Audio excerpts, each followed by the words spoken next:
Turabashuhuje bene data mwese abatubona, turabashuhuje kandi tubifurije kugubwa neza n'ibihe byiza aho muri hose. Nk'uko bisanzwe abadivantisite b'umunsi wa karindwi bavugurura itorero rikorera mu gihugu cyacu cy'u Rwanda ndetse na hose ku isi, twiyemeje kubagezaho ibyigisho bya Bibiliya mu ishuri ryo ku isabato. Ubu rero turi kwiga ibyigisho biri mu rwandiko rwa Yakobo. Tugeze ku cyigisho cyaho cya 10. Rero mbere y'uko dukomeza ibyigisho byacu, tugiye gufashwamo na mwene data Maniragaba Gerard, ndagira ngo tubanze aho turi twicishe bugufi dusenge. Turagushimiye data wera, tugushimiye ko waduhaye amahirwe yo kwiga ijambo ryawe. Uyu mwanya tugize amahirwe yo kuba tugiye kwiga ibyigisho mu ishuri ryo ku isabato. Ndakwinjiza kugira ngo uze ubane natwe, kandi sabiye mwene data ugiye kutwigisha iki cyigisho cya 10, ndakwinjiza kugira ngo we abure uboneke, kandi abazabyumva bose bizabagirira umumaro. Tubyakira ubuntu mu izina rya Yesu, amen.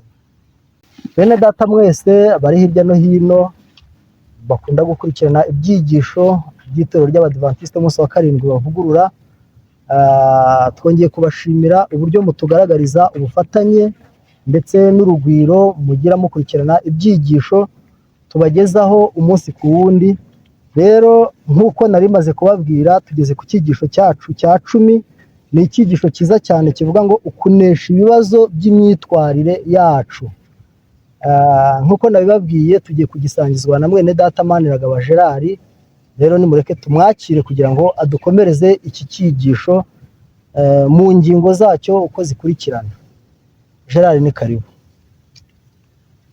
Mwene data ukigize, urakoze cyane ko mu mwanya kuri iki cyigisho cya 10 kiri kuvuga ngo kunesha ibibazo by'imyitwarire yacu. Ese kunesha ibibazo by'imyitwarire yacu, buryo bigaragaza ngo imyitwarire yacu hari aho itari myiza, kandi tukaba dusaba ko iyo myitwarire itari myiza dusabwa kuyinesha. kugira ngo nigire kino cyigisho kigiye kutubwira. Noneho isomo rikiyoboye riri kuboneka mu gitabo cya Yakobo igice cya 4 ku murongo wa 7. Iryo somo riri kutubwira ngo nuko rero mugandukire Imana, ariko murwanye Satani nawe azabahunga. Turasabwa kugandukira Imana tukarwanya Satani, nitumurwanya nawe azaduhunga.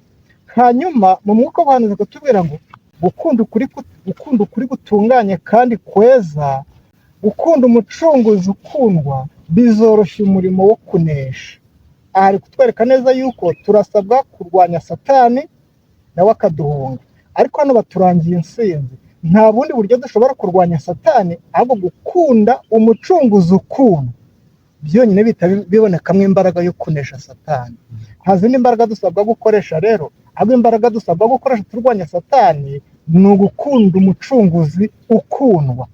Kuko kumukunda gusa bihita bivamo imbaraga zo kunesha Satani akaduhunga. Urumva rero gukunda Yesu bihita bibonekamo imbaraga idushoboza gutsinda Satani. Nta zindi mbaraga dusabwa gukoresha. Noneho ingingo yo kuwa mbere iri kuvuga ngo kugira ineza utikanyiza. Kugira ineza utikanyiza. Ese birashoboka ko umuntu yagira neza kandi akaba ari kwikanyiza? Birashoboka cyane. Birashoboka cyane. Kugira ngo hano reka baturebere ino somo baduhaye riboneka muri Yakobo igice cya 3 ku murongo wa 17 ahaheruka. Ikibazo kiri kutubaza ngo vuga indangagaciro 2 ziheruka zavuzwe mu rutonde rw'ubwenge buva mu ijuru. Indangagaciro 2 ziheruka zavuzwe mu rutonde rw'ubwenge bwo mu ijuru. Reka dusome muri Yakobo 3 umurongo wa 17. Haratubwira ngo ariko ubwenge buva mu ijuru, irya mbere buraboneye, kandi n'ubw'amahoro, n'ubw'ineza, bwemera kugirwa inama, bwuzuye imbabazi n'imbuto nziza, butarobanura ku butoni, kandi butagira uburyarya. Urakoze cyane. Urabona ngize indangagaciro rero. Bwa mbere n'ubwenge buva mu ijuru bwemera kugirwa iki? Inama. Ariko noneho buriya hariho n'ubwenge bwo mu isi ariko butajya bwemera kugirwa inama. reka twumve hano mu mwuka w'ubuhanuzi uko ari kutubwira mu bihamya by'itorero volume ya 4 ku ipaje 221 na 222. Hari kutubwira ngo intumwa Yuda iravuga iti aba bagisha impaka mubagirire impuhwe. Izi mpaka ntizigomba kurangwa n'umwuka wo kurobanura ku butoni. Ntitugomba kurebana amaso n'umwuka uvuga ngo niba unkunda nanjye nzagutonesha. Urumva, ntabwo dukwiye kugira umwuka wo kuvuga ngo niba unkunda nanjye nzagutonesha, kuko twibuke yuko icyigisho kiri kutubwira ngo kugira ineza utikanyiza. Burya rero bivuga ngo uramutse ukunze umuntu hari icyo nawe azaguha, uko ni ukwikanyiza. Reka dukomeze twumve icyo ijambo ry'Imana riri kutubwira muri bino byigisho. Iyi ni imigirire y'ab'isi. Gukunda kuvuga ngo nkunda nanjye nzagutonesha, iyo ni imigirire y'ab'isi. Ariko iyo migirire ntabwo twebwe dukwiye kuba twayigira. Ni ugutonesha no guha umuntu icyubahiro kubwo gushaka indamu. Buriya hariho gutonesha umuntu no kumuha icyubahiro, ariko hari ibyo mutezeho. Ariko Yesu we si uko yabigenje. We yadukunze nta n'icyo adutezeho ikindi. Natwe rero turasabwa gukora dutyo. Bigaragaza ugutonesha abantu bamwe hitezwe kubonamo inyungu. Ni ugushaka ineza yabo kubwo kubakuyakuya kugira ngo dushobore kwitabwaho cyane kuruta abandi nkatwe ubwacu. Gukunda abantu tukabakuyakuya, ariko dufite icyo turi kubashakamo, ndetse dushaka ko banadufata neza. Icyo gihe tuba turi gukora neza ariko twikanyiza. Ariko nanjye ngo tubwira ngo kugira ineza tutikanyiza. Reka dukomeze twumve mu mwuka w'ubuhanuzi. Imana ntishimishwa n'umurimo urangwa n'ubute ukorwa mu itorero.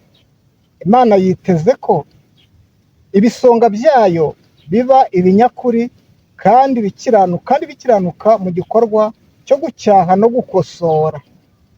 Imana ishaka ko ibisonga byayo biba ibisonga by'ibinyakuri mu gukiranura ndetse no gukosora. Tugakiranuka twebwe ubwacu, ariko tukanakosora ibigomba gukosorwa. Ibisonga by'Imana bikwiriye kwamagana ikibi bikurikije itegeko Imana yatanze mu ijambo ryayo. Ukuntu ibisonga by'Imana bikwiriye gukora, ntibikwiriye gukurikiza ibitekerezo byabo bwite n'amarangamutima yabo. Ntabwo ibisonga bikiranuka bikwiye gukurikiza amarangamutima yabyo, ahubwo turasabwa gukurikiza ijambo ry'Imana. Kugira ngo ahangaha rero hari kutwereka buryo ki dukwiriye kugira ineza ariko tutikanyiza. Nta buryo burangwamo ubukana bukwiriye gukoreshwa, kandi nta murimo uhubukiwe kandi ushingiye ku kudatekereza ukwiriye gukorwa. Nta mirimo dukwiye gukora duhubutse cyangwa se tutabitekerejeho neza. Ahangaha birasaba rero ko Yesu ari utubera urugero, kuko yakoraga ikintu abanje kucyitondera. Natwe rero nta murimo uhubukiwe dukwiye gukora. Urumva yuko birasaba bwa bwenge batubwiye buva mu ijuru. Imihati ikoreshwa mu kuvana ikibi mu itorero no kuriboneza igomba gukoreshwa mu buryo Imana yashyizeho. Imihati yose twakoresha turi kuvana ikibi mu itorero, ariko tugomba kuyikoresha dukurikije uburyo Imana yagenje ite yashyizeho. Nta kogama cyangwa uburyarya bigomba kubaho. Tutabogama kandi nta buryarya. Ntihakwiriye kubaho abatoneshwa ari ibyaha byabo bifatwa nk'aho byoroheje ugereranije n'iby'abandi. Ngo umwe yakoze ibyaha bitoya tukamutonesha. Ibyo ntabwo bikwiriye. Mbega ukuntu twese dukeneye umubatizo w'umwuka wera. Nitubatizwa n'umwuka, iteka tuzakorana n'umutima wari muri Kristo, dufite ubugwaneza, kwihangana, imbabazi, impuhwe, tugaragariza umunyabyaha ko tumukunda, ariko kandi tukanga icyaha urunuka. Nguko nidukora neza tutikanyiza uko tuzaba tumeze. Iyi ngingo rero ni ingingo nziza cyane, iri kutwereka uburyo dukwiye gukora neza ariko tutikanyiza, tugakora neza, tugakorera umuntu neza ari nta yindi nyungu tumutezemo, tugakorera umuntu neza atari kugira ngo natwe twubahe. Ijambo ry'Imana tweretse yuko nidukora dutyo tugakorera umuntu neza ariko hari icyo tumutezeho, burya tuzaba turi kugirira ineza kwikanyiza. Imana idufashe rero kugira ngo twere kujya dukorera ineza kwikanyiza, cyangwa natwe ari icyo duteze ko umuntu turi gukorera ya neza. Ndasaba Imana kugira ngo ari abatwumva ari natwe ubwacu, Imana idushoboze gukora neza ariko tutikanyiza, ubundi izina ryayo rihabwe icyubahiro. Amen.